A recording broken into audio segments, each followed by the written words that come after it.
Good evening. I think I want to continue talking to you about the post war years because there is so much to tell about them. Uh,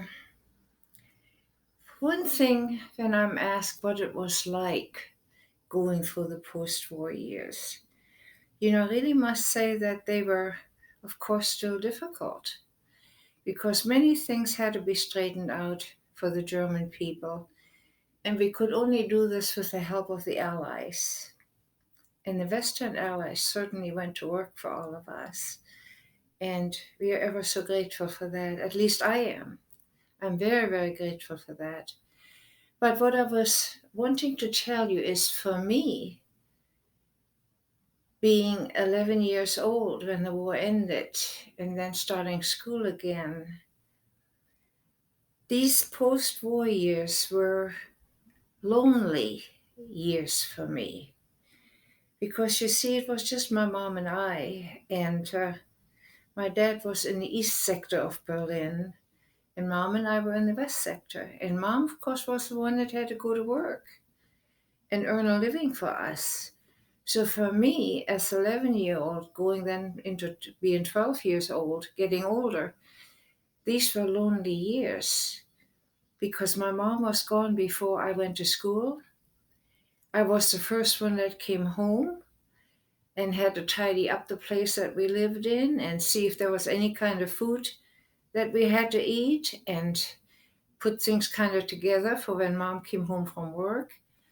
And so for me, I was a latchkey child, so to speak.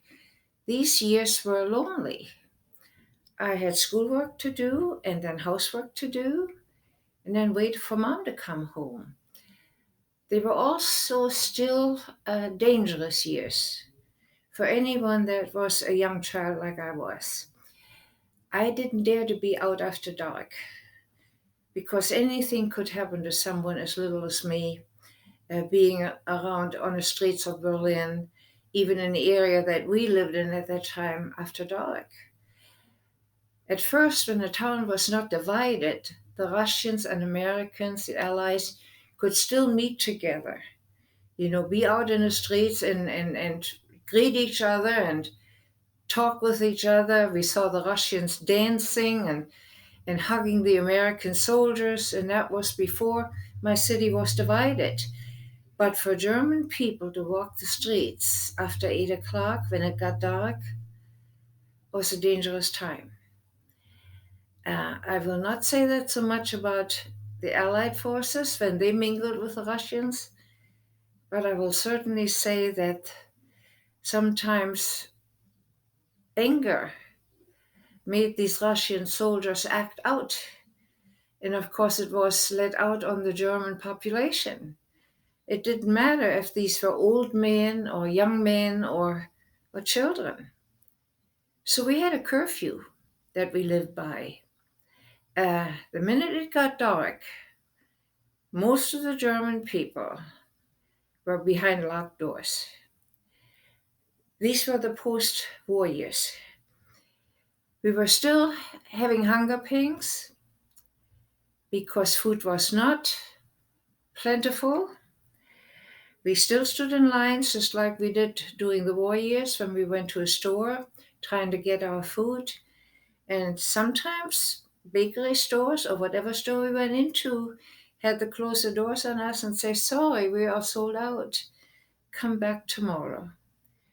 So if you didn't have a little garden patch where you grow your own vegetables, um, you went hungry still, you know. But yet no more bombs were falling on us.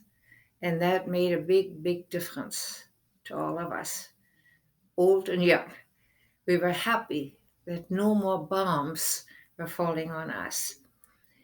Uh, like I said, for me, these years were lonely years because my mom had to go to work. And the first job she took on was in the Unra and that was where the people from the concentration camps came back.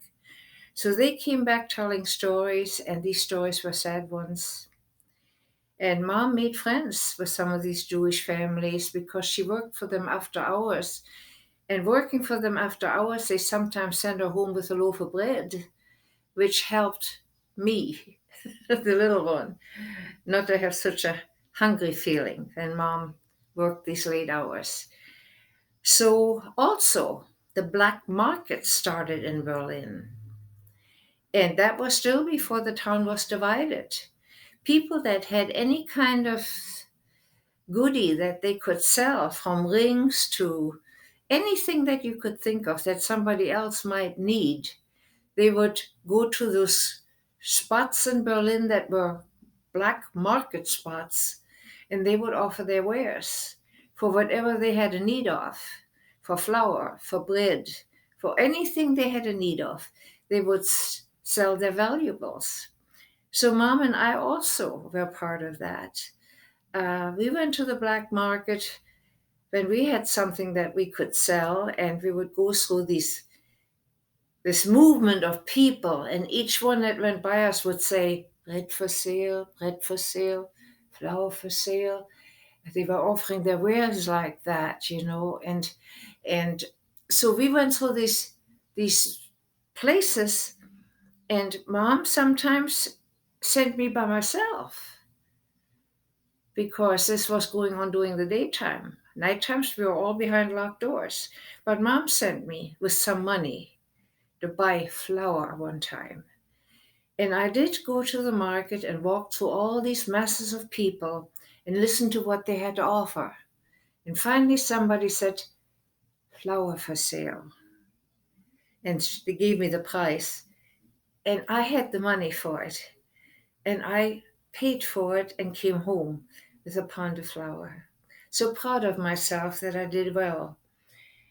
When my mom opened the paper bag that with the flour in it and kind of dug through it, we found out that we were cheated by our own at the black market, because underneath the flour was salt. And of course, salt weighed heavy.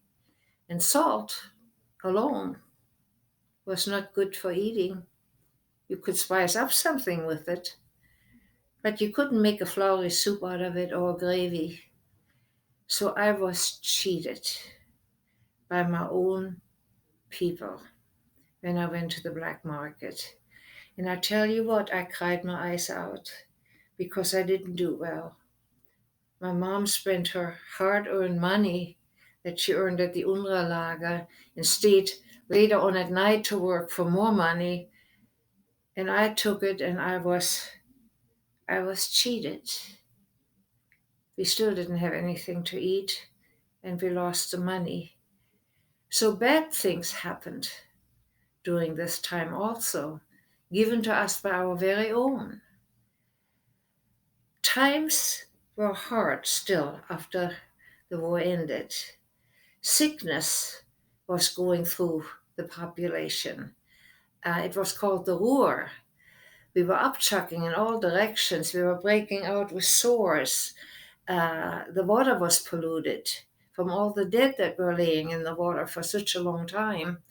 So when I'm talking about the post-war, there were parts of it because the Allied troops were then there and they brought a little order into our place, and that was heaven.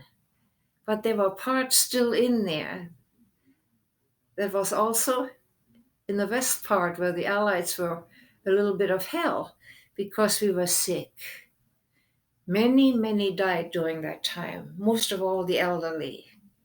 And when the winters were hard and there was no coal to be had or wood or anything to keep your place warm, you could read in the newspapers how many of the elderly died. It was only the strong that survived. But survive we did, and grateful we are for survival. Uh,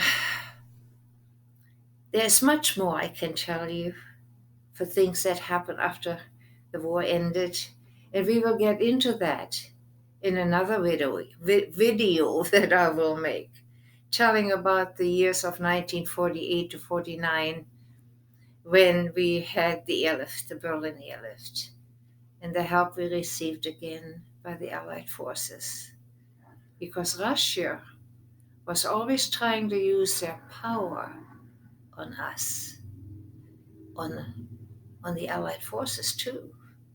They wanted more of Germany than they already had. Uh, so the next time when we talk, I might want to talk to you about that. If you're willing to follow me, please click in on my video. And in the meantime, I will say to you, God bless you. And of course, always, the next time we will talk a little bit more. Now, good night.